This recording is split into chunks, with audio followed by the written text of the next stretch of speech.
Hello and welcome to another episode of the Business of Business podcast. This is Roy. Glad you could join us. We are a podcast that we try to bring all disciplines of business to try to help you out in your struggles or try to help you be more successful every day. Today, we are fortunate enough to have Heather Deveaux, and she is with Heather Deveaux Instructional Design. And we're going to talk about online classes, online training. We're going to talk about how to, just set up a good online presentation and kind of how we would run that process. So, Heather, thank you so much for being with us and taking time out of your day. Thanks, Roy. I'm excited to be here. It's good to see you. Yeah, good to see you as well. Heather is an old friend of the show. It's been a couple years, so we're glad to have her back. And this is a very timely topic, especially with the still in the midst of the pandemic. But we were talking pre-show about that. This is probably something that's not going to come to an end anytime soon, even if the pandemic were to get under control.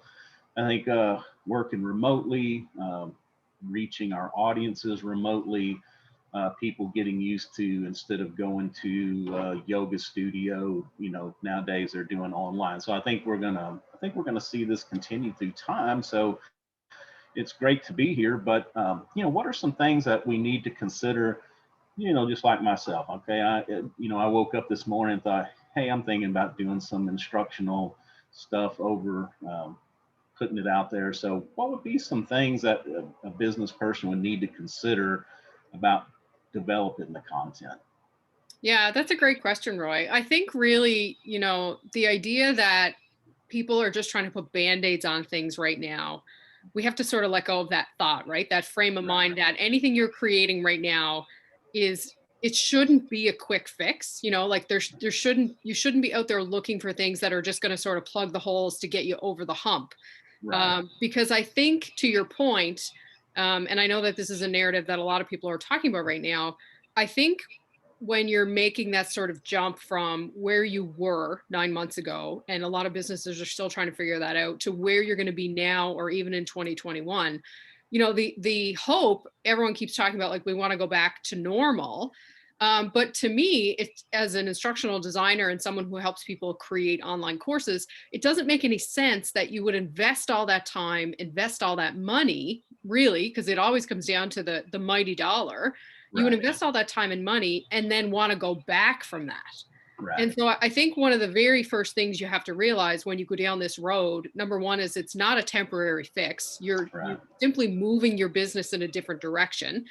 And number two, that what you've done so far is not for naught. You've not lost that momentum. Things have certainly slowed for a lot of people, but there are ways that you can take what you already have and turn it into something completely different without it costing a lot of money, without it taking a lot of time, and without it being something that's just for now.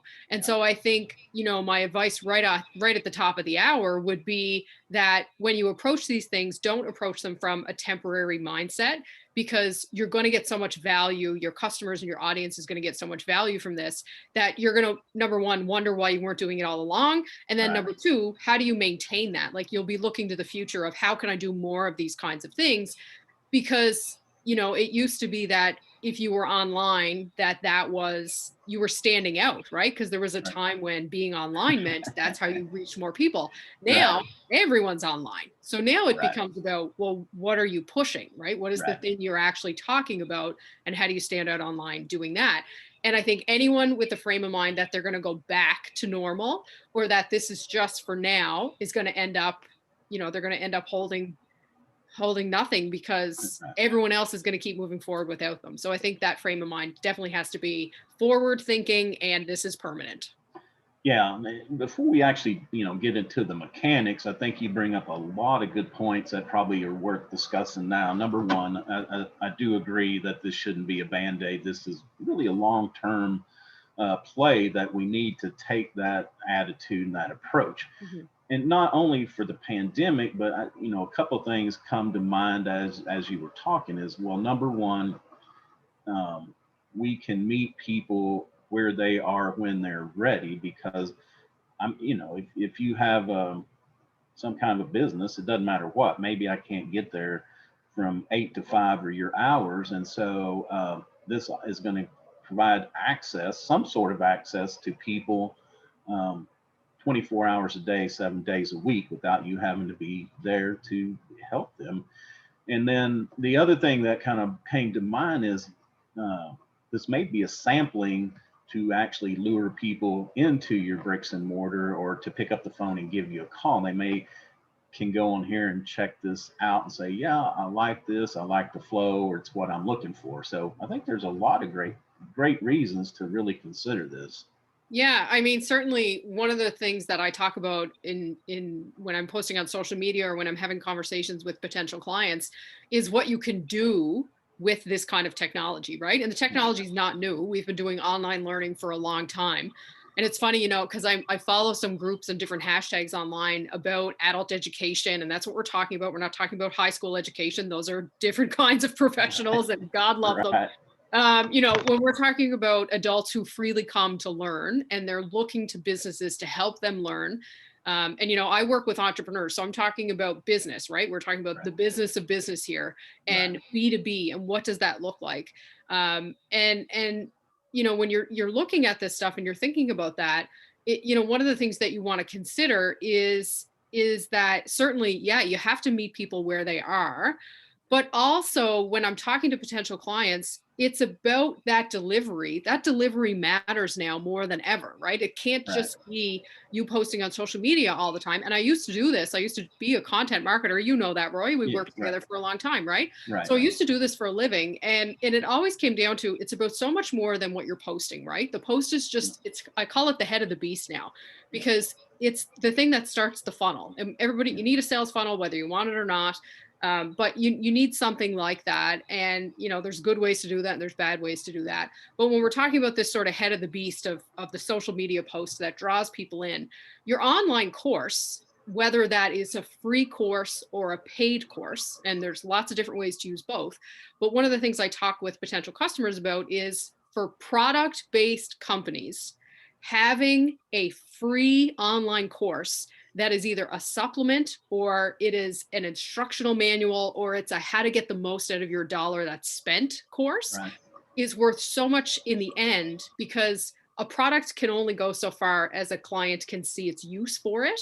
But if you have an educational component to that, and you're showing your client 10 different ways to use this product, or 10 different ways to get value from that product, then all of a sudden, and your package is really nice together too, right? So I buy the product, maybe it makes my hair really shiny, but you're going to show me 10 other ways to use that product so that I can use it to, like maybe I can use some of it on my skin, or I'm thinking of a product. There's a bubble bath product on the market. I can't remember who makes it, but people use it to like clean their ovens. So like, if you don't tell me I can do that, like if you don't tell me I can do that, I don't know that I can do that. And so my brain, the way my brain works is, when people are talking to me about their businesses, whether they have an online course or whether they even intend to create one, I'm always thinking like, oh my God, that would make a great course. Because if you have to say something more than once in your business, it should be either in a frequently asked questions document, or it should be in an online course that you're giving away for free to engage people, So, I appreciate that, because there are lots of ways you could be using this stuff to build audience, to build capacity in your audience. But it's also like, if we're going back to the marketing sort of shtick, it's like, that is what marketing is. It's education. One of the best ways to stand out right now is to give. We hear the old adage of like, you've got to just give everything you've got to be able to get the attention of your customers. But if you're just giving it away on social media, it's just more noise. It is like, everything is so noisy now. But if you're drawing them in with, that sort of head of the beast social post of like, look, I've got something here that is going to transform a part of your life or a part of your business. And yes, it's free, and we can talk about the difference between free and paid and mentally what that looks like. But even if it's free, if I'm actually teaching you something and I'm not just using it to get your email, which is important, then you've earned my trust. When I'm scrolling through Instagram and I'm looking at you and you're just one more face and you're one more post, I have no reason to trust you. Sure, I follow you, but I've got no reason to trust you, right? But if you teach me something, I will never forget you. So I think that we look at that and we think giving away means, well, I've got to be on Instagram or Facebook or whatever all the time. I've got to be giving, giving, giving. But the method or the sort of vehicle in which you give can actually have a huge impact on that giving, and then ultimately on that transformation, which then leads to the trust we're all dying to get from our customers. Right. Yeah, and I think you make a good point that, 10 years ago, if we had a social media account on any platform, you kind of stood out and your messaging was easier. But there's so much noise out there now, not only in our business space, but with just individuals that are on there competing for the same real estate. And then with the algorithms, if you post something right this moment, if somebody is not right there viewing it that you're very closely connected to, then it's just going to be out there, and the chances go way down of anybody ever seeing it. And the other thing you kind of made a point that made me think about something that happened yesterday is a friend of mine has, I think she's 9 or 10 years old, and so they gave me this little sample size, and it was called a sugar scrub. Mm-hmm. And of course, I'm a dude, so I kind of laughed, and I thought it was a joke or something. I thought they're gonna make me eat it or something like that. And they're like, no, no, no. You put this stuff on and it exfoliates and all this stuff. And so I guess the other thing that we could use these is a newer product that, like, I'm sure that women, you probably know exactly what I'm talking about. But if this was a newer product that nobody really knew, this would be an awesome introductory to say, what is this new thing and how do you use it? What are the benefits of it? So, kind of use it as a mini commercial or advertising. Yeah. Yep, exactly. It is. Yeah. It is. And that's what it is, right? And when you have a container like that, for free versus paid, right? Like when you're talking about free, giving away free courses online, the shorter it is and the more to the point it is, the more effective it's going to be. Because here's what happens with online courses that are free, and even some paid ones. The statistics on paid courses, and I make a living selling this stuff, but the statistics on them are very, very low.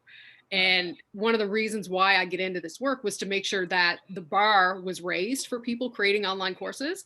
I think there's a huge problem right now with overselling and under delivering in the course creation world. So when you're talking about creating a free online course, it's really important, you pick 3 or 4 things, you give it to them straight, you actually teach them something from it. You don't just use it as the thing I hate, I'm just going to be really frank. The thing I hate is when people say, come and take my 4-step system to learn how to do something. Now, what I point out to people all the time is this is marketing. This is genius marketing, because I get your email, but I don't actually give you anything in exchange for that. What I do is I stand there and I tell you the names of those 4 steps and tell you how to do them, right? You got to pay me as a course creator to learn how to do them. And I hate that approach. I hate it. Yeah. So what I do is I constantly talk about the steps that I'm offering, and I break them down in all kinds of different places, right? If you did your homework, you could go and find everything I'm talking about. But the reason that you have a course to sell is, number 1, people want accountability. Number 2, they want systems. And number 3, they want speed. And when it comes to systems and speed, going to Google, going to parse my podcast, going to look at my YouTube channel, going to read my Instagram posts, it's all there, but you've got to have the time and the interest to put it all together, or you can buy my program. And so the thing that I always try to do is to not just give a little, but I give it all. But it's the way in which you give it that one piece of information is enough to move somebody forward in some way, So it's not that teaser. Like, I hate teaser stuff. And, I'm a business owner. I've tried it all myself. I've done all this stuff myself. So I know what works and I know what doesn't work. And what doesn't work is telling someone you're going to give them a free course where there's 4 ways to improve something, but then I teach you nothing about it actually improving. I just give you the teaser. So I think it's really important as a course creator, or as if people are thinking about creating courses, really leading with the sense that they're raising the bar themselves for what they're going to teach. Because, if you're talking, you see webinars, right? Like, people are doing these webinars, and these webinars are they're a part of that head of the beast. They're the way to get you into their sales funnel. And they're not courses. That is not an online course, but a lot of people think it is. And it's very different. And a webinar is a sales strategy. It's a marketing tactic. Right. But an online course is a tool that transforms its learner. And so I think when we talk about these things, there's a lot of overlap. There's a lot of confusion. And I'm working really hard right now so that people see the difference, number one. Number two, they can raise the bar for themselves so that they become business owners who actually deliver on what they said they deliver on. And number three, that they can do it with accountability, with systems and speed. Because if you can create something like that, that means that your students, your customers can get that information that much faster. And you know what that creates? Trust, right? You do those three things for people and they go, oh yeah, okay, maybe I'll buy from them, right? So it's not anything new. I want to be really clear about that. Like, this is not reinventing the wheel. This stuff has been around a long time. But I think what's happened is it's almost been abused. You know, we've discovered the short course, called it a webinar, and are now using it to peddle our wares in a way that leaves people going, it's just a sales pitch. Right, exactly. And that leaves a bad taste in people's mouths. And so if you're giving away a course, you exchange it for an email. Yes, you do that. But you give away what you said you were going to give away. You're not giving a sales pitch. You're giving away something that's going to help people to actually learn. And that's a big pet peeve of mine. It's really getting my goat right now because everybody's online trying to get online even deeper, you know? And so I popped up with this system and this program that I'm promoting 3 months ago. And now I'm really seeing this everywhere, this other way of doing it. And it's interesting because I've been doing this for 20 years. I've been doing online courses since 2008, and that's longer than Facebook's been around almost, you know? So it's really transformed over the last few years from a course is no longer a product. You know, unfortunately, when people think of online courses, they think of it as part of the sales funnel and they're calling it webinars. And that is not what this is, right? It's totally different. Yeah, and I'm like you, and I see that a lot. Like, you know, learn my 4 things. You click over, and then immediately it's, you know, give me your email. And I've done it in the past. And then, like you said, it's really just, well, the 4 things are 1, 2, 3, 4. Here's my course if you'll sign up for it. And it, you know, to me, it's immediate distrust. And I think that's an important part is that, you know, you only get one time to make a first impression. And if that's the first impression, people are going to steer clear of you because they're going to think it's just another setup. So, yeah, it's interesting. I joined a program this year to grow my business before I went in this direction with it. And it's funny because they were talking about scaling your business, which is a real hot buzzword right now. You know, like, you know, like, what are we scaling to? I don't know. I'm just getting lost in the buzzwords. But anyway, I signed up for this course. It was very expensive. And when I get in there, I realized they were teaching people how to do automated sales funnels, which sounds great, super sexy. But the logistics behind something like that, it was a big scheme, right? It was like this course cost more than my first car, and I had a really nice first car. And their whole thing was that you could set up your business so that you never have to work at it. And I went, okay, all right, I'll give it a try. So I tried it, and I ended up working more just to maintain that funnel than I did when I went back to just genuine sales calls. Like, yeah, if you're going to book a call with me, I'm going to talk to you about my program. But by the time you get to the part where you're actually having a call with me, you know that you're going to buy from me because that's the point of the call, right? There's no pulling the wool over anybody's eyes. We're not, you know, I'm not trying to bait and switch anybody. If you've looked at everything that I'm doing at this point, you're ready to talk to me about what the next steps are. And so what I found really interesting about this program was that, number one, they weren't selling what they said they were selling. And that sort of started me on this journey of like, wait, now there's a huge gap here where people are talking about online courses as a way to scale your business, but nobody's actually teaching you how to build that online course. So that was the first thing. The second thing was that the marketing piece is getting more attention than what's actually in that course. You know, so if you spend all your time trying to fill your cold funnel with warm leads, when do you have time to deliver what you said you were going to deliver? And because we're so focused right now on you got to be online, you got to be seen, you got to be big or go home, I think we're really, as entrepreneurs, getting in this frame of mind where all of our time, energy, and money should go into filling that funnel because it's a numbers game, because we think we're competing against each other all the time for this limited attention span that humans have.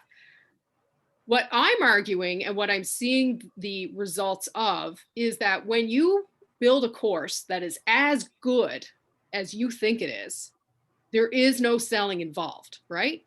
And when you offer something that people really need, and what people really need is transformation of some kind, right? We want to have solutions to our problems. When you're doing that, it becomes a no-brainer for people to go, yeah, I'm going to buy that. I want that, right? And I think the thing about online courses that you get a bad rap if you run an online course, first of all, is that people automatically assume you're just trying not to work.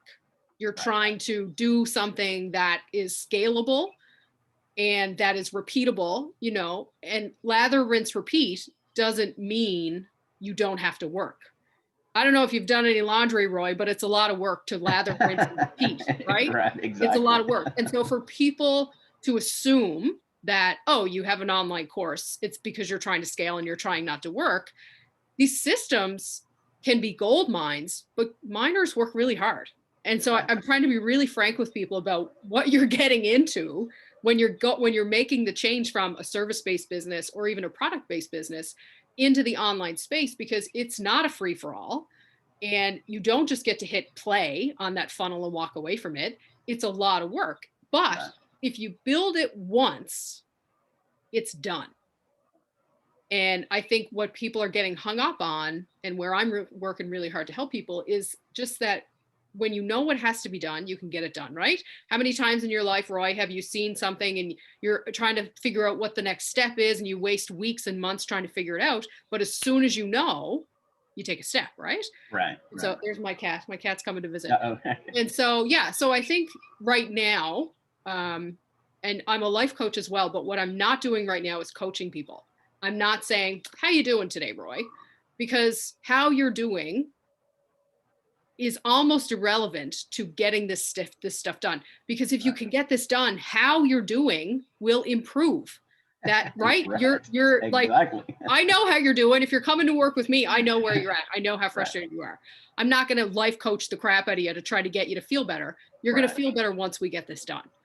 And I think what we need more than ever right now as entrepreneurs is we just need systems. We need accountability to ourselves and to each other to make sure our economy keeps going, right? We're all looking at the government to fix everything for us, but the government's not going to fix everything for us. Entrepreneurs show up and we fix things. That's literally what we do, right? We are solution masters. And so I think this idea of accountability systems and speed is what we need more than ever, because the faster we can move, the faster we can figure out what's not working, and then the faster we can fix those problems. And that's what I think online courses can do for people, is it becomes a data hub, right? If you've got 10 or 15 people going through your online course, your only work around that is to show up and help them as they need it. And then to collect that data about, well, what didn't work? Where did they need extra help? So it is manned, like you have to show up and do it. But I think there's a lot of misunderstanding around who you are if you're offering this kind of thing, and that you're trying to skirt around the work. But online course creators are some of the hardest workers I know, because they're building an ecosystem. Right. Yeah. I mean, you have to put in the work, and I think that's something to be frank about with people, is that this isn't going to be a few words on a couple PowerPoint slides and you're done. Right. And so, and number two, I think that's where you come in as a benefit, not only setting up the structure, but also the content, because you're a writer. You know, I am not a writer. And so, you know, that's where we first met each other, because I know I'm not a writer. So I seek help to, like, those words that pull people in, that engage, that keep them engaged.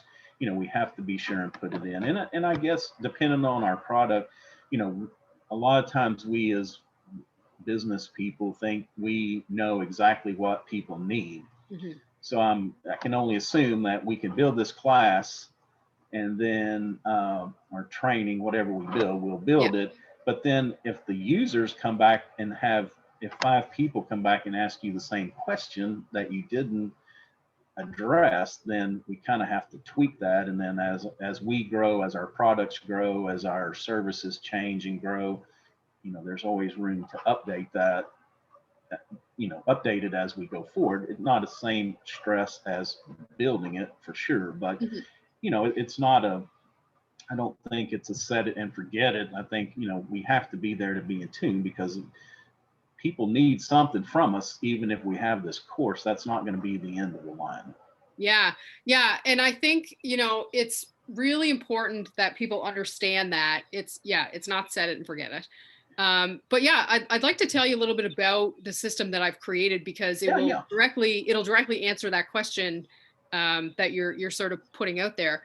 Yeah. So you're absolutely right that if somebody comes back to you and they've got a question and that keeps happening over and over again, then yeah, that is a ball, quite frankly, that you've dropped. You've missed that piece of information.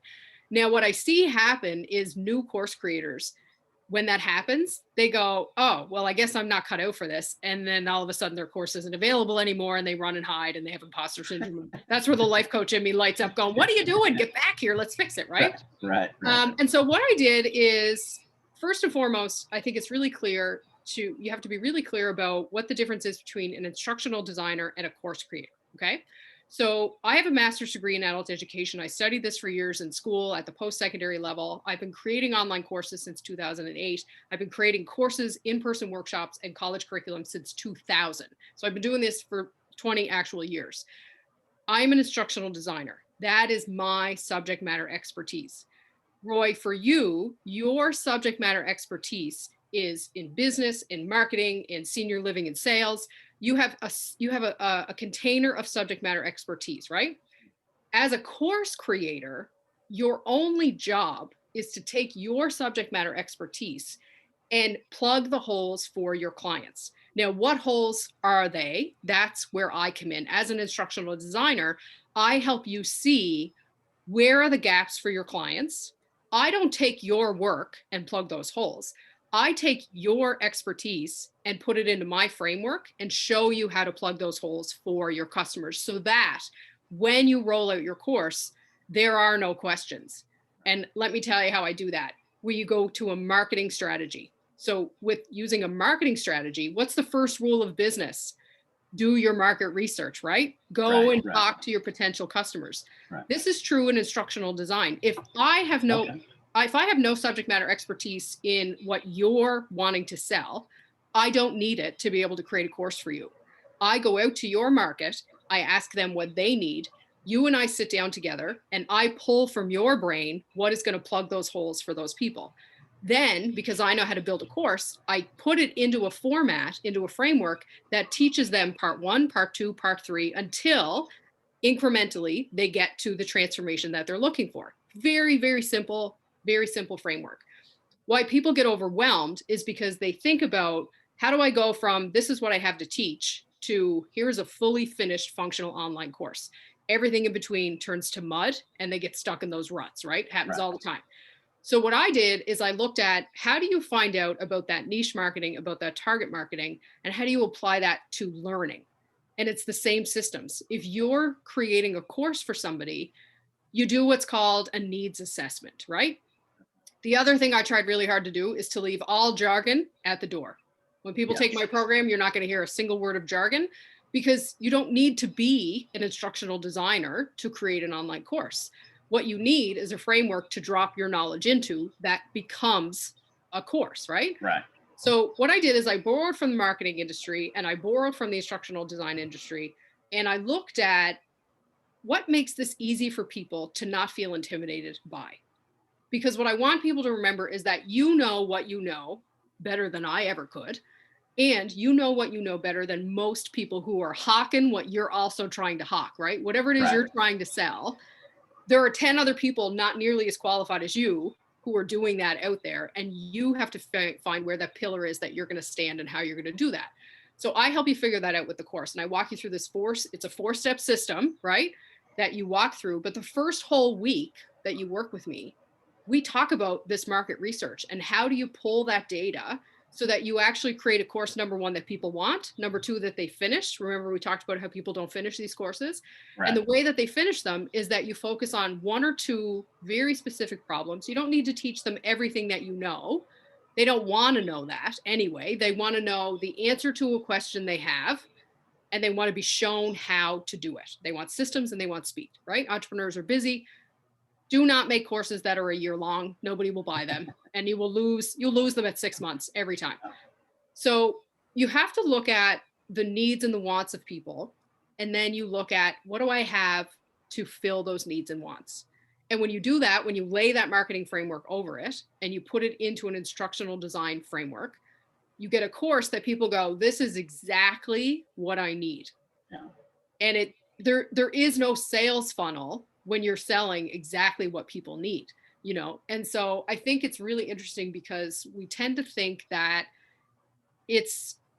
and experts, you know, you're an expert in what you do, I'm an expert in what I do, but experts tend to hold things close to their chest because they want to be seen as someone who knows more than anyone else. I think an expert is someone who goes, you have a problem, here's how you can fix it. Right.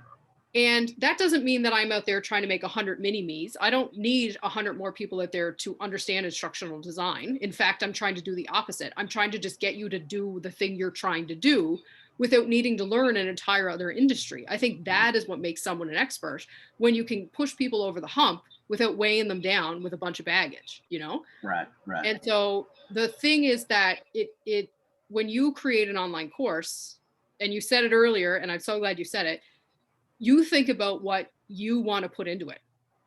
And so many people create these courses in seclusion, and they're afraid of, you know, once you hit publish, like, well, the whole world's going to judge it. That's not very fun, because then they're going to start to see the cracks. They're going to see where you didn't answer that question, or you missed a step or whatever. But that's why when you only focus on one or two very small things, it's very easy to drill down into those things. And nobody said you couldn't have 10 or 15 courses to solve 10 or 15 problems. That's what I was just thinking. You know, our attention spans are so small that instead of trying to cover everything of one major subject, break it down and cover, you know, 1 or 2 points, like you're saying, and put 10 of these instructional videos out there. Yeah. Yeah. And then the other thing that I'm seeing right now, because it's the holidays and we all love to just give stuff away at the holidays, is a real at one point, at one end of the spectrum, we're overselling like crazy. And what I mean by that is we're over promising what's actually happening inside the course. Right. At the other end of that spectrum, we're giving it away for pennies because we're afraid it's not really worth what we say it's worth. Right. And so I'm seeing a lot of people, and it happens around the holidays, but it does happen all year long too, where my course was $1,000 and today it's $97. You will never forget that today it's worth $97 when tomorrow it's $1,000 again. You'll never pay me that $1,000 right. if you could have gotten it for $97 today. Right. And people think like, oh, that's great. I'll make up for it in volume. But what you're doing as a course creator is you're saying to people out loud, what's in this course is not worth more than $97. Right. Now, if you're selling a course at $97, that's great. Make it $97. Don't make it $49. Don't put it on sale. Right. Because knowledge is not for sale, right? It's not something that you can just sell. It's acquired, right? You have to decide to engage in that. And what I want people to know is that digital courses, online courses, are not products. We're not selling products here. They are simply vehicles. It's a container. It could just as easily have been an ebook. It could just as easily have been an in-person workshop. It could just as easily have been 10 social media posts where you're giving away everything. But it's the container. What people pay for is accountability systems and speed. The more accountable you can make your people, the better systems you can give them, and the faster you can get them there, the more money they're willing to pay. But if you slash it with a big red marker and say it's on sale today, then all of a sudden my trust for you goes down because, well, yesterday it was $1,000. Is it not worth $1,000 anymore? Right. But we're desperate right now, right? People are desperate. They're just trying to make a buck. And what's the fastest way to make a buck? Put things on sale. Except everyone is left with kind of a bad taste in their mouth afterwards because you got to put that price back up eventually. Yeah. And then we're all just waiting for your next sale. Or I was the guy that paid $1,000 yesterday. I know. It's the worst feeling. It's the worst thing. I recorded a whole podcast about this myself, about how one of the reasons I don't do discounts anymore. And for a long time in my business, I had this value system where I was like, I'm not discounting anything. And that was a lot of stubborn pride. And the more I learned about business, the more I realized that there is a time and a place for that. Right. However, I think there's, in good conscience, I can't sell you what I'm selling you today at full price if I know that thing is going on sale tomorrow. Right. Because I'm not Walmart, right? It's not buyer beware when you're buying from people. And we have companies, but we're people. Yeah. And I think that that's really, really important. And I think there's a lot of that happening right now. I just saw someone post on social media. It was $1,097. And it was slashed to $97. Wow. And then I saw another one that was $1,000. I think it was also $1,097. There must be some psychology around that price. It's not too much, not too little or something, but $97 seems to be the thing. Yeah. So it was $1,097, and she was selling this thing for $1. Wow. $1. So basically what she was doing was making you pay $1 to get on her email list. Right. Yeah. Right. So that's genius. But I would be wild if I had bought that same product for $1,097, like you say. Exactly. Yeah. We instead of focusing, well, my opinion, what I talk to a lot of my clients about is instead of focusing on discounting, because you'll never get out of that, and we need to focus on the value proposition. I mean, if, like you said earlier, if there's $1,000 worth of value there, then it's worth $1,000. If there's only $97 worth of value, then that's where it needs to be. We have to decide that up front, but let's focus on the value and what we're giving. If it's worth it, what we're giving people, it's worth that amount of money. And because sometimes also too, is like, people just want to beat you down over price. That will not make, if you have other services that you're going to try to get with them, then they're going to want to beat you down on that. It's an endless cycle. So I'm like you. I mean, there are reasons why you've got bulk, or somebody engages you for 10 different products. There's a time for that, but just one-off, somebody wanting to take advantage of you, beat you down over that, I'm totally against that. Yeah. And it's interesting. Like I did this year, I didn't do a Black Friday sale. And I watched the conversations online from small business owners, like solopreneurs. And I'm a solopreneur. It's just me. I run my entire company. And I watched people have these conversations around the pressure they felt to discount. So there's the pressure to discount, but then there's also the social conformity of this is a thing every business does in North America. I don't know if they do it in Europe, but in North America, this is a thing we do. And so I made a very conscious decision not to discount my prices for Black Friday. What I did instead was I partnered with an organization who has a very specific pool of people who are my exact target market. And I offered them an exclusive code to get, I think I gave them $500. I gave them $500 off my program. But the only way you could get that was if you were in that exclusive pool of people. Right. It wasn't a sale, it was a partnership, right?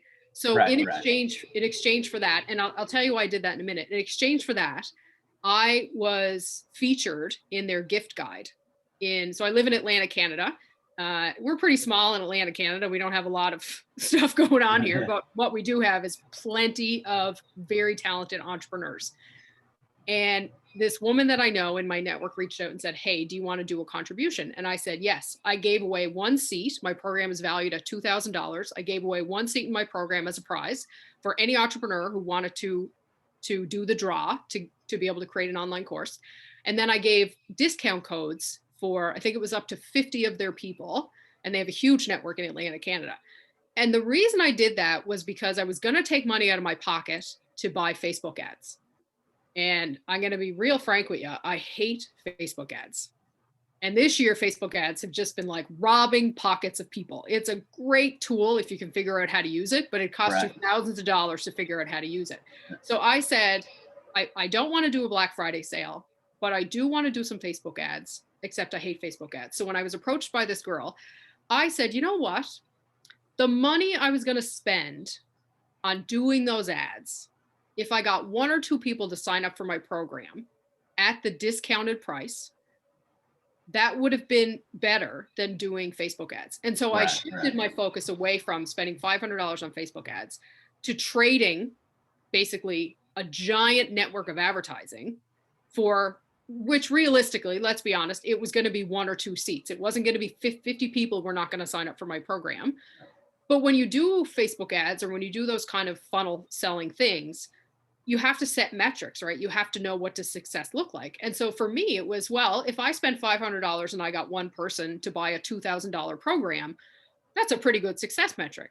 So instead of doing that, I kept my $500 and I gave them a bunch of discount codes. And so far, nobody has purchased. But one of the reasons why it worked out really well was that became a national thing. It was sent all over Canada and all over North America. Wow. And you guys have, in the States, you guys have a show called Shark Tank. Yes. Mm-hmm. So in Canada, our version of that is called Dragon's Den. And one of the dragons picked up this gift guide. And so one of these women who's on TV here, Arlene Dickinson is her name. She owns a huge venture communication and capital company in Western Alberta. She picked up the gift guide and she sent it out to her million people network. And then all of a sudden, 1 million people knew about me. And it cost me nothing. And I remember thinking, like, this is like guerrilla marketing at its finest, really. You know, like, just get out there, pound the pavement, do what you can to be seen and be heard, but be very careful about spending money for vanity metrics, you know? So it was interesting because you have to set those metrics. You have to think about, as a course creator, but also as a trainer myself, I need to think about what is the best way to let people know about me. And then what's going to happen is people are going to mimic what I'm doing, right? Because they've seen how I sold my course. They want to sell their course in the same way. And so it cost me no money. And I got national reach, international reach, because we get into the United States with it as well. And sometimes being seen is worth more than making a sale. That sale only happens once. Right. You know, but that gift guide, this Atlantic Canadian gift guide, there's 30 of us. It's 30 women in this gift guide. The reach of that now is exponential, and it will live on for a while like that.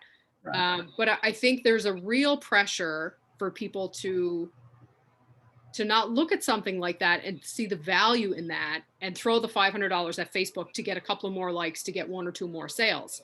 Right. But those sales, you know, they're so important. Obviously, money is the lifeblood of your business. But if you can't get outside of 100 kilometers of where you sell, you're going to run dry, you know, and that's important. That's why an online course can help so many people, is automatically, without even thinking, you get outside of where you live and you can help virtually anyone. Now, whether or not you should is another story for another day. But yeah, and you know, kind of off topic a little bit, but I think you know, that situation just reaffirms that, you know, we have to stay out there, we have to stay active, we have to look for those different things, because just like yourself, I mean, look what that one opportunity turned into. I mean, that's amazing. That's But if you hadn't been out there hustling and doing, it would have never happened. So, you know, it's sometimes people, you know, we kind of ebb and flow on those marketing efforts, on what things that we're trying to do. And so there, you know, everything that's good for us does not have to be paid. There are a lot of things that we can do, just, you know, networking, helping other people out, that ends up helping us tremendously. Yeah. Oh my God. Yes. And it's, can I tell you a little story? Yeah, sure. Okay. This is so on point with what you're saying. So 2 years ago, and I think it's been maybe even 2 years since you and I have spoken, but 2 years ago, I live in Atlanta, Canada. There's not a whole lot going on here on a good day. I love it with all my heart. I would never live anywhere else, but we are economically challenged, to say the least. Okay. So 2 years ago, a friend of mine and I, around this time of year, we were talking about, we wanted to go to a women in business conference. The last women in business conference that was held in my area was in 2015. And I was at it. And I remember thinking, like, God, this is amazing. This is so great. There hadn't been one in almost 5 years at this point. So my friend and I said, well, if there's no conference to go to, let's just hold a conference. Let's create one. And so one of the very first things we said, because we were kind of half joking, you say things, and especially when you're bantering with colleagues and business partners, you kind of say things and then most of those ideas fizzle out. Except we're doers, her and I. We will just get things done, especially if there's a hole to fill, if there's a gap somewhere, we'll just show up and do it. And so we joked about, what if Annette Verschuren could be our keynote speaker? And for those of you who don't know who Annette Verschuren is, she was the CEO of Home Depot Asia, and then became the CEO of Home Depot Canada, and then was the leading investor in the Michael's Arts and Crafts store in Canada. So she brought that to Canada. So it's kind of a big deal. She's from 20 minutes from where I live, and she's an international businesswoman sensation. She's incredible. She's an author, so many amazing things. Anyway, she's from 20 minutes from where I live. I don't know her from a hole in the wall. She certainly doesn't know me, but we were kind of joking, like, wouldn't it be fun if we could get this woman to come and be our keynote speaker to our non-existent, we're probably joking, conference. So you say something, you put it out into the world, right? This is why, to your point, networking is so important. So one of the things I wanted to do in late 2018, going into 2019, was that I wanted to get out in my community. I wanted to sell in my own community even more. And I was still freelancing at the time. And I saw on Facebook this girl who I did not know, but was in my community of entrepreneurs, who said, I'm doing surveys with entrepreneurs, women entrepreneurs in the community, for a report that's being written. I'm looking for people to take the survey. So I wrote her and said, hey, yeah, because I was checking my own box, right? I was like, oh, this is the thing I want to do. I want to get out into my community more. I'm going to reach out to her. I'll take the survey. So I did the survey with her, and I got to chatting with her, and she was lovely. And I said, oh, and by the way, I'm doing this women's conference because there's nothing like this happening here. And she said, oh, we're actually doing something that same weekend. And we were doing it in March. It was for International Women's Day in March. And she said, we're doing something that same weekend. And I said, what are the odds that we went from there's nothing for women on this day to there are 2 events? Anyway, it turned out that there ended up being like 5 events that day. But our event was it was the biggest one, and it was amazing. But anyway, she says to me, we should probably work together on this so that we're not stepping on each other's toes, which was totally classy. And I could not thank her enough for doing that, because of course your first thought is, oh my God, everyone's going to go to her event and not my event, right? Like, just the pettiness and the claws come out. So anyway, I was like, okay, thank you for doing that. So she invited me to this condo that was not hers, that was owned by Annette Verschuren, the CEO of Home Depot, the woman who brought Michael's to Canada, Michael's Arts and Crafts to Canada, because it turned out that survey that I had taken was being orchestrated by a group of women that Annette Verschuren had orchestrated to take this survey so she could invest money in the community to help women entrepreneurs. And so one phone call, one survey, one conversation led to me sitting in her living room talking to her sister, because she lives in Toronto. Her sister was there, and her sister Dorothy is lovely, and they loved me. And her sister Dorothy said, I'll get Annette to go there. So she called up Annette for me, and I never had to speak to her. She called up Annette and said, Heather's this girl and her friend Wendy are doing this thing in Cape Breton in Nova Scotia. You've got to come. Please come and speak for these girls. So we had 100 people in the room, and we got $20,000 worth of sponsorship. We had it was crazy. We did it in 56 days. Okay. From idea to execution, we did it in 56 days. That's amazing. The icing on the cake was Annette flew in. We have a very small airport, like 2-terminal airport here, like not even terminal, 2-gate airport. She flew in at 3:00. She came over to our event and spoke for 1 hour, talked to everybody, and then got back on a plane and left. And charged us nothing. She's like a $20,000, $30,000, $40,000 keynote speaker fee. And you have to pay for her to come. Right. And she said, these women in Cape Breton need my help. It's near and dear to her heart. Nobody else was doing it. She came and she helped us. So anyway, and I'm lying a little bit there. She didn't get back on the airplane. She actually then invited us. She was going to do other things that day. It was her event. The other event that weekend was her event, and she invited us to be guests of her event. And so I got to hang out with her all weekend. I got to have a beer with her. And Nice. the repercussions, the like waves of opportunity that came from that one phone call. Yeah. To this day, I now have a network of 700. I can't even believe there are 700 women entrepreneurs in my little island. There's like 100,000 people that live here, and 700 of them are in this Facebook group, all running businesses.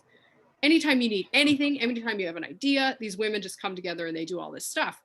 And it's so important for people to not just scoff at things and say, it's not worth my time if I'm not being paid. Right. Or, you know, to help somebody out. Like I have lots of friends who are starting podcasts, and I've been podcasting for years. And I'm like, oh my God, I'll be on your podcast. And then I'll interview you and we'll talk about all your stuff. And it's, Right. you know, you got to scratch people's backs a little bit. And Yeah. And I think sort of bringing this back to the course piece of it is that just because you create a course doesn't mean you don't have to be out there going, hey, look, I have this thing, you know? Right. It's, there is such a sense that it's one and done, and then you can go to sleep and wake up with a bank full of money. And I've had people say this to me, you know, like, oh, it must be so nice you don't have to work. I'm like, oh my God, what? I work more now than ever. Right. This is a baby in the world. Like, do you know how much it's a lot, right? Yeah. Yeah. But it's so interesting because I think right now there's a real sense of you need to just spit things on the internet and then react. And it's conversations like this, Roy, and it's conversations like I had with that girl whose name was Jill, who she actually ended up starting our very first cidery. We have a cidery now because this woman fought the red tape for 2 years to build it. You know, like people are amazing when you talk to them. And the reach that you get when you talk to people, it's incredible. And I think now more than ever, selling it really is relationships. It really is, you know, people used to say like, oh, it's who you know. Like you're friggin' right. It is. It is Right. who you know. You know. Exactly. Yeah. Yeah. Yeah. I think that's a twofold message to take away. Is not only, you know, we need to keep pushing and pushing, but we also need to think about giving back without expecting something, because, you know, this one visit, look at how many lives that she touched and the changes that have, you know, will take place Oh yeah. for a long time to come. It's not just just what happened at that point in time, but that will be an event that'll have ripple effects for years to come. So Yeah. that's awesome. And it's amazing because, you know, when you're the orchestrator of that, when you're someone who like made that kind of thing happen, people look at you like, oh my God, that you must be a special flower.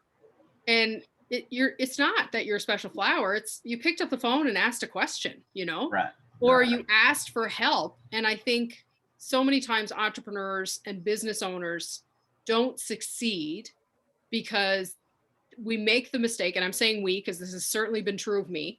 I think we make the mistake of thinking we should know this. We should, like, what you're trying to build an online course and it's not working. It's because you don't know how to do it. So why are you sitting there telling yourself you should know how to do it if you don't know how to do it? But I think we do that a lot, right? Our marketing's not working. Well, I'm just doing what everyone else is doing. Well, that's probably why it's not working, you know? Like we trick ourselves a little bit into thinking this should be easier than it is. Right. Mm-hmm. Yeah. No, I agree with that. So tell us just quickly before we wrap up. So I pick up the phone, I call Heather and say, hey, got an idea. Can you just kind of hit the high spots of, you know, kind of how this process, and I know product, services, everything is a variable, but, you know, just on a very generic level. So what does that process look from the time that we make contact? Yeah, that's a great question. Thanks for asking, Roy. It's actually, it's a very simple process. So by the time you've spoken to me, you have probably been thinking about creating a course for some time. I bet you $10 you've kicked your can a couple of times trying to do it. There's a level of frustration there. You've hit a point where you don't know what the next step is. So anyone I'm working with has already tried this or has been thinking about this for some time.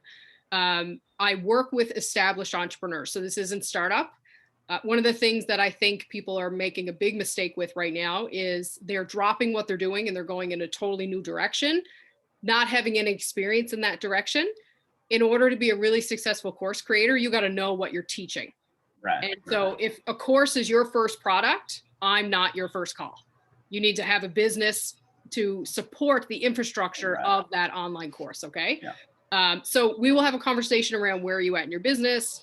What do you see the course helping you accomplish? Why do you want to create it? When you come into the program with me, it's a 4-week program. So my program is actually called Create Your Online Course in 30 Days Flat.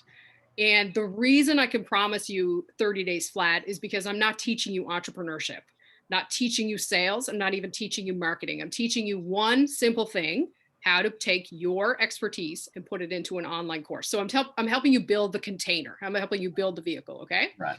So the first week is building the groundwork. That's all the market research. That's interviewing potential students. That's figuring out what you're going to teach, why you're going to teach it, and how you're going to teach it. At the end of week 1, we have a functional working course outline, so you know what you're going to create. Week 2 is creating something I call a text base. And so that's all the material in your head and in your experience. This is one of the key points that people get hung up on, is where do you start getting all those ideas out of your head and onto the paper. So that's week 2. At the end of week 2, you have pages and pages and pages of the solutions you're going to provide for your students. Week 3 is when you take all those solutions and you record videos, you create workbooks, you develop the layout of the course. What would it look like if you were going to deliver it in person? We break it down that way first. And then week 4, so on days 21 to day 29, or 30 rather, so it's like an 8-day week at the last week, just because you need time for uploading and recording. The last week is called the upload. And that's where I teach you how to use a learning management system. One learning management system. I don't give you a choice. The whole process is about eliminating choices. You need answers. I give you answers. You move on to the next thing. So I teach you how to use a learning management system. I teach you how to set up a sales page. I teach you how to set up your payment gateway. At the end of 30 days, if you've gone through the program, if you've gotten up on day 1 and did 1, 2, and 3 things, you got up on day 5 and you did 1, 2, and 3 things, at the end of 30 days, you have a fully finished, ready to sell online course. Now, the caveat is, and I'm very clear about this, the caveat is you can do this in 30 days, and I encourage you to do it in 30 days, but it's up to you whether those 30 days are in a row, because everybody's you're a business owner, right? Right. So how it works is you get 90 days access, but you will only have to work for 30 days to create this course. Now, some people have done it in 30 days. I have 2 people selling courses right now. I have 2 more people coming through. They're finishing this week, so they will have their courses up. Of the people who've gone through the program, I would say half the people have done it in 30 days straight, and the other half are picking at it a day here, a day there, calendar days wise. And I think that's really important, because I don't want to pull the wool over anybody's eyes. You can do it on January 1st to January 30th, or you could spend every 3 days for 3 months working on it. Okay. What the program comes with is 4 weeks of coaching. And the reason I do that is because after the first 4 weeks, you're not going to need me for very much after that. It's the first 3 weeks, rather, the first 3 weeks of material where people get hung up. The last part is just execution. And so that's it. So it's very simple delivery, very simple framework. And the onus is really on you to do the work. However, one of my other pet peeves is, one of the things I never want to say to people is, well, if you did the work, it would be done. I hate that. That's a life coaching thing. Personal development. If you just journaled more, you'd be happier. Like, well, okay, fine. But this journaling isn't making me happy. So I went with results-based training, which means that every day, and I worked really hard to make sure that people didn't feel overwhelmed. The content is dripped and it's on demand, so you can do the work as you want to go. But one of the things I did that is proving to be very effective for people is I'm only asking you to do 1 or 2 things a day, which only requires you to spend an hour to 2 hours max every day working on this. Right. And because it's designed for already established business owners who don't have enough time to have lunch, it had to be accessible that way. Right. Now, the way that I promise 30 days is you're not teaching everything you know, right? You're creating a course that focuses on 1 or 2 problems. We're creating 5, 6 modules at the most. We are not creating year-long courses together. We're doing 6 to 12 week-long courses, which is all people can handle anyway. So there's a lot built into it so that you don't fail. Okay. That's awesome. Yeah, I think that's great to break it down in those bite-sized nuggets, because like you said, people are running their business. So that's awesome. That's great. Yeah. So what is a tool that you use in your daily life? It can be professional, personal, but a tool, a habit, a ritual. So what's something that you do you couldn't do without? Something I couldn't do without. Do you know, I I'm a doer. So I need a task list all the time. And I actually I have a system that I use, but it's not just one system. I have a system for my social media that I use paper to record my social media, what I'm going to do on that day. And then I use my Google Calendar to facilitate time blocking. Okay. And it's not sexy and it's not even functional for a lot of people, but being able to see there's one place where my appointments live. And I would say more specifically to answer your question, it's the reminders on Google Calendar. Yeah. If I'm being honest, that goes, Right. hey, you got a phone call with Lori in 5 minutes. Oh yeah, right. Yeah. Okay, great. Yeah. Like it's that stuff, right? Yeah. But yeah, I think I think tools are only as effective as the uses that you have for them. Right. Right. And I have lived and died by my Google Calendar since 2017 when I started my business, because if it's written down, it's going to get done. And I've modeled my own program after that in a calendar format. If it's written down and you show up and you do this today, it's going to get done. And so I think that's probably the biggest thing for me. But I'll just tell you a little trick that I started doing in the winter when I was feeling really overwhelmed with COVID-19 and everything. Because when you're faced with obstacles and change, you're not really sure what direction to go in, and you Right. don't know really what to focus on. And so one of the things I started doing was reverse engineering my to-do list. So instead of starting the day with a list of things I thought I should work on, as I worked on things, I wrote down what I had done. And so at the end of the day, I would have, 4 or 5 things on a list instead of a list with 4 or 5 things that didn't get done. Right. Right. And that's a tool I pull out every now and then. It's just a strategy for making you feel more productive than you are.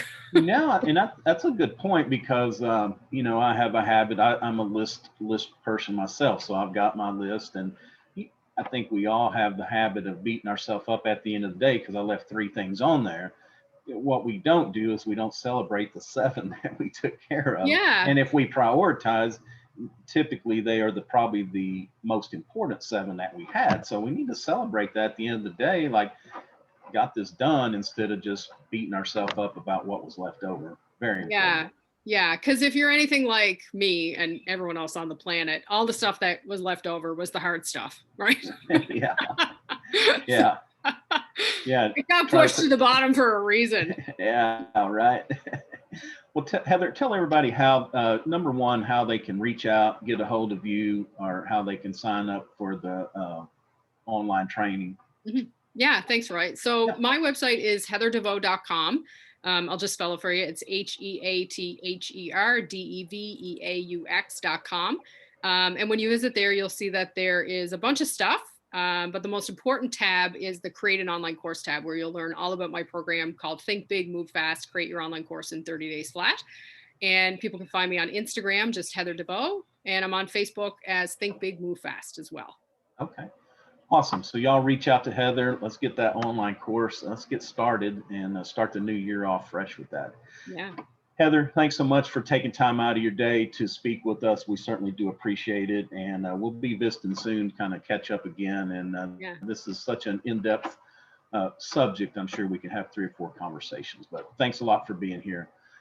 Appreciate you listening. Again, this is the Business of Business podcast. You can find us at www.thebusinessofbusinesspodcast. We're on all the major platforms: iTunes, Google Play, Stitcher, Spotify. I saw that even iHeartRadio we got put on there yesterday. So if we're not on a platform that you use, let me know. I'll be sure and get us added to that. You can also find us Facebook, Instagram, Twitter, and YouTube. The recorded video of this will be put up as well. Again, until next time, everybody take care of yourself.